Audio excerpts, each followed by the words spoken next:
अस्सलाम वालेकुम जी, आपका होस्ट सईद अहमद अली आपकी खिदमत है। हमारा यूट्यूब और फेसबुक चैनल ही है पाकिस्तान देख रहे हैं। लाखों करोड़ों दुरूद सलाम हज़रत मोहम्मद मुस्तफ़ा सल्लल्लाहु अलैहि वसल्लम और आल मोहम्मद पर। इलेक्शन कमीशन की जानिब से जो एक दरख्वास्त की गई थी नज़रसानी की, उस सुप्रीम कोर्ट की तरफ से एक बड़ी ब्रेकिंग न्यूज़ आई है।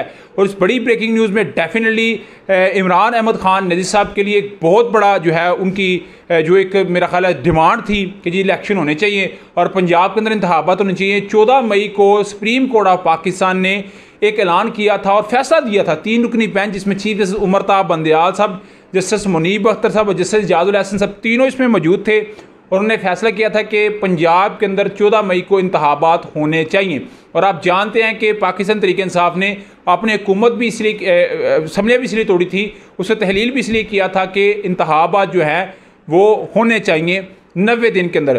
पहले अगर बात की जाए तो जो उस वक्त की हुकूमत थी, राना सनाउल्लाह की बात कर ली जाए, शहबाज शरीफ की बात कर ली जाए, इसहाक डार की बात कर ली जाए, ये कहते थे कि इंतखाबात हम उसी दिन करा देंगे जिस दिन इमरान अहमद खान साहब असम्बलियाँ तोड़ेंगे। जिस दिन उन्होंने पंजाब और KPK की असम्बलियाँ तोड़ी तो उन्होंने कहा जी अभी तो इंतखाबात एक साथ होंगे, ये तो हो ही नहीं सकता। तो उस वक्त से लेके 14 मई भी गुजर गया, कई आज 4 माह गुजर चुके, मगर इंतखाबात ना हो सके।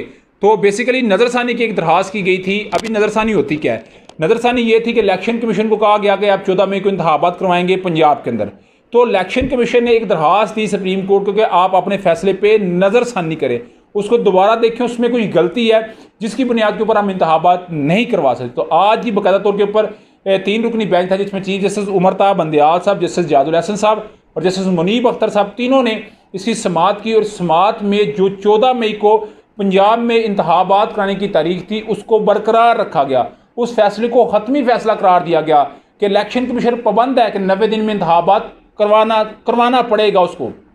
मगर जो सजील जो उनके थे मरवत जो वकील थे इलेक्शन कमीशन के, उन्होंने 1 हफ्ते की सजा की, जी मुझे 1 हफ्ते दें, हम आपको मजीद इसमें सबूत देंगे। मगर इसके ऊपर जस्टिस मुनीब अख्तर साहब ने कहा जी कि आप हमारे पास आए, आप गलती निकालें ना। गलती क्या है कि आप कह रहे हैं नज़रसानी, इसका मतलब आप गलती नहीं निकाल सके, तो आप जो है वो 90 दिन के अंदर इंतखाबात कराने के मजाज है। जस्टिस मुनीब अख्तर साहब के आज बड़े तगड़े किस्म के जो है रिमार्क्स, उन्होंने कहा जी ये आयन किसी की जगीर है जो इसकी कोई खिलाफ वर्जी करता रहेगा। अल्लाह ताला की ज़ात ने हमें एक दिमाग 2 कान दिए हैं, हमें उसके तहत सोचना पड़ेगा। जस्टिस जाजुल हसन साहब ने कहा कि हमने अगर इसको कह दिया है तो इसका मतलब है आप 690 दिन में इंतखाबात नहीं करवाएंगे, नहीं 690 दिन में इंतखाबात करवाने पड़ेंगे। मगर शजील साहब जो इलेक्शन कमीशन के वकील थे, उन्होंने बाकायदा तौर पर बात कही कि कोई कानून जो है वो इलेक्शन कमीशन को अपने इख्तियारात से नहीं रोक सकता। तो जिसमें अदालत ने कहा जी हम कानून की बात तो नहीं कर रहे, हम तो बात कर रहे हैं आइन की।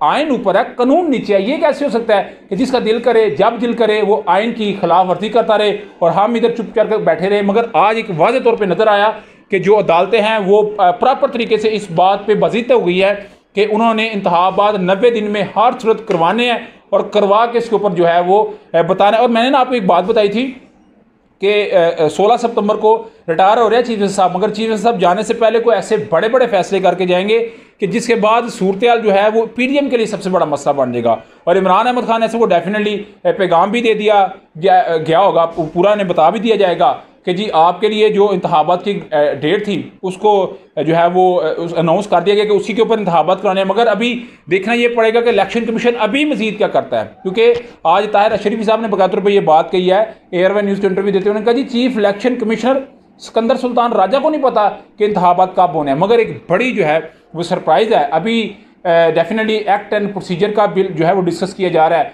उधर अगर मैं चीफ जस्टिस साहब की बात बताऊँ जो इस्लामाबाद हाईकोर्ट के थे, आप जानते हैं ना कि लतीफ़ खुसर साहब ने कहा कि जो हुमायूं दिलावर साहब ने सज़ा दी है वो बिल्कुल गलत दी है, उनके पास इख्तियार नहीं था सुनने का। तो इस पर कुछ इतराज़ात लगे थे, तो इस इतराज़ात को लतीफ़ खुसर साहब की जानिब से कहा गया जी कि लगता है इतराज़ात ज़्यादा हैं, इसलिए आपने भी इतराज़ लगा दिया चीफ जस्टिस साहब। तो चीफ जस्टिस आमर फ़रूक साहब ने कहा हम अभी इतराज़ दूर कर देते हैं, तो 1 हफ्ते के अंदर फैसला कर लेते हैं। तो डेफिनेटली ये भी अपने अंदर ही केस है, तो इसमें भी बड़ा सरप्राइज़ जो है वो PDM को मिलेगा और तहरीक इंसाफ को एक बड़ा रिलीफ मिलेगा। उधर जी डॉलर की आज बड़ी ऊंची उड़ान और 690 पॉइंट की स्टॉक एक्सचेंज 100 इंडेक्स, पाकिस्तान की 100 टॉप की कंपनियां जो हैं वो आज 690 पॉइंट नीचे गिरी हैं।